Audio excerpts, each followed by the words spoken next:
Hello, কেমন আছে সবাই? তো আবার একটা নতুন ব্লগ নিয়ে এলাম। এটা হচ্ছে লিওর জন্মদিন স্পেশাল ব্লগ। ইয়েস, ওর বার্থডে ছিল, ওর 5th বার্থডে। ও 5 বছর কমপ্লিট করে 6 পড়লো সবে। তো 5 বছরের বার্থডে সেলিব্রেট করলাম। এবছর তোর বাবা নেই।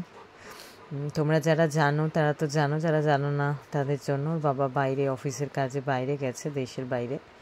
তো সেই জন্য এবারে স্পেশাল কিছু হয়নি, নাহলে ইচ্ছে ছিল কোনো একটা ক্যাফেতে গিয়ে বা কোনো একটা আউটিংয়ে আমরা যাওয়ার প্ল্যান ছিল, মানে সেরকম ইচ্ছে ছিল 5 বছরের জন্মদিনে কিছু একটা স্পেশাল করার। বাট এনিওয়ে, ওর বাবা যখন আসবে আমরা তখন আবার সেলিব্রেট করব। বাট এই দিনটা ওর জীবনে একটা বিশেষ দিন, আর আমারও। আমি বলতে গেলে ফার্স্ট পেট পেরেন্ট ফুললি লিওর জন্যই, আর সেটা 2020 থেকে। তো 2020-তে 25শে অক্টোবর ওর জন্ম, আর ও 42 দিনের বাচ্চা 6 ডিসেম্বর আমার বাড়িতে এসেছিল। তখন আমাদের পুরনো বাড়ি ছিল। তো লিও আমার মানে লাকি চার্ম, ও আসার পর আমার বাড়ি, ওর জন্য আমাদের গাড়ি, সব কিছু হয়েছে। এবং আমি একটা কোম্পানি থেকে আর একটা কোম্পানিতে শিফট করেছি। তো আমি অলওয়েজই বলি যে লিও আমার জীবনের সব থেকে লাকি একটা পোর্শন, পার্ট। আর অবভিয়াসলি আমি ওকে ভীষণ ভীষণ ভীষণ ভালোবাসি। আর ও ছেলে হিসেবে খুব ভালো, ভীষণই ভালো। যেমন কেয়ারিং, রিমো আসার পর তোমরা দেখেছো সবাই, ও যেভাবে রিমোকে অ্যাডপ্ট করে নিয়েছে, নিজে ভালোবেসেছে, আর ভীষণ কেয়ারিং।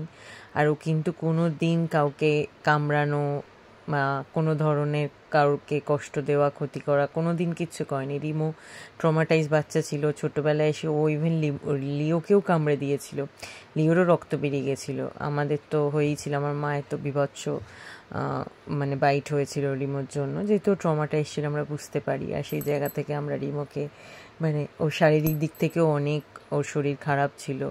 তো সেখান থেকে ডাক্তারের সহযোগিতা এবং ওষুধপত্র সমস্ত কিছু করে নিয়ম মেনে এবং ট্রেনার দিয়ে ওর সাথে লেগে থেকে ওকে তো একটা সুন্দর জীবন দেওয়ার চেষ্টা করেছি এবং আশা করি সেটা পেরেছি। তাও এখনও লং ওয়ে টু গো। তো দুপুরের খাবারে ওদের পছন্দের পমফ্রেট মাছ ছিল। এক্ষেত্রে বলে রাখি, আমি পমফ্রেট মাছটা সেঁকে দিয়েছি, মানে একদম জাস্ট হলুদ মাখিয়ে একদম শুকনো কড়াইতে সেঁকে দেওয়া। আর তার সাথে ওদের ছিল কাতলা মাছের ঝোল, মানে যেটা হলুদ দিয়ে ঝোল। আর তার সাথে চিকেন স্ট্রু ছিল, চিকেনের সাথে ছিল ভেজিস, মানে ওরা যেটা খায় পেঁপে, কুমড়ো, গাজর, বিনস। তবে হ্যাঁ, রিমো কিন্তু খুব একটা মাছ পছন্দ করে না, ও মাংসটাই ভালো খায়। ডিমও ওই শুধু কুসুমটুকু খায়। আমি রাত্রিরের জন্য ডিম আর চিকেন স্ট্রু রেখেছিলাম ভেজিস দিয়ে, ডিম সেদ্ধ। আমি ওদের ডিম সেদ্ধটাই দিই।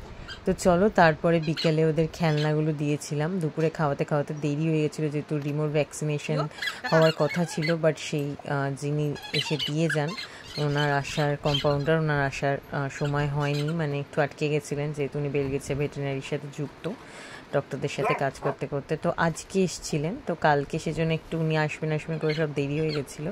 তার মধ্যে ওদের স্নান করানো ছিল, কালকে ওরা স্নানও করেছিল। দিয়ে তারপরে আমরা ওদের খেলনাগুলো দিলাম। ওদের ওই টয়টা একটা সাউন্ডেবল টয় ছিল, আর তার সাথে ফুটবল, যেহেতু লিওর খুব পছন্দ। তারপরে আমি কেক বানিয়ে নিয়েছিলাম। অবশ্যই তোমরা জানো যে আমি কেক বানাই এবং সেটা আমি সেলও করি। তোমাদের যদি কারোর লাগে অবশ্যই ইনবক্স করো। এই কেকটা অবশ্যই পেট ফ্রেন্ডলি ছিল। আর প্রথমবার আমি আইসক্রিম বানালাম। আইসক্রিমগুলো দেখলে হ্যাঁ একটু গুলে যাচ্ছিলো, সেটা ইন ফিউচার চেষ্টা করবো আর ভালো করে করার। মিল্ক আর বানানা দিয়ে বানিয়েছি, বাকিটা আমি বলছি না, কারণ তোমরা অর্ডারও করতে পারো পেট ফ্রেন্ডলি আইসক্রিম। আর সন্ধ্যাবেলা এরকমভাবে আমরা কেক কাটিং করলাম। আর হ্যাঁ, লিওর বাবা কিন্তু আমাদের সাথে ভিডিও কলে ছিল, তো খুব মজা করে দিনটা কাটলো।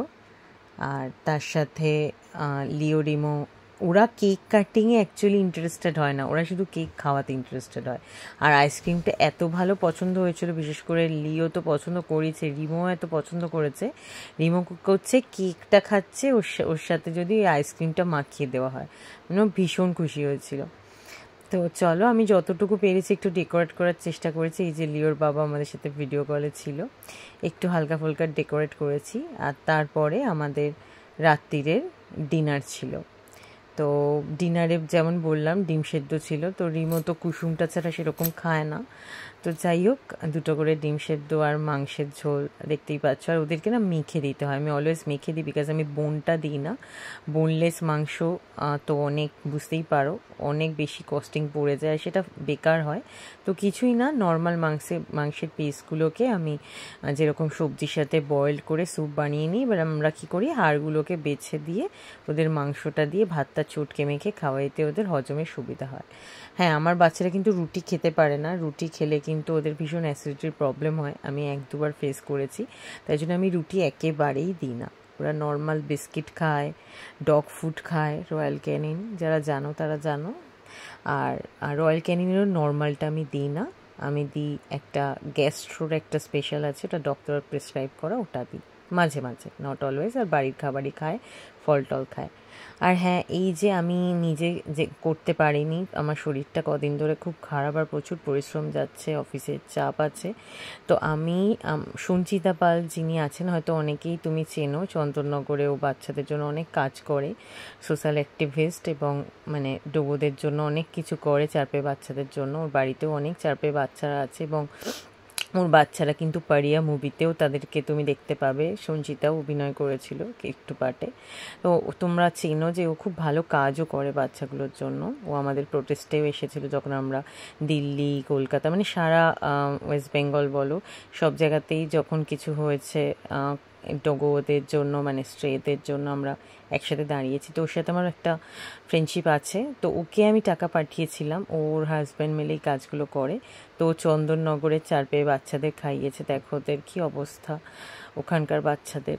কিন্তু ও যতদূর সম্ভবও করে। যাই হোক, ওর জন্য আমি নিজে হয়তো এবারে এখানে বেরিয়ে খাওয়াতে পারিনি, তবে হ্যাঁ, ভাইকে বলেছি, ইচ্ছে আছে আগামী দিনে আমাদের বাড়ির পাশের বাচ্চাগুলোকে খাওয়ানোর, অফিস অবধি। তোমাদের কেমন লাগলো জানিও।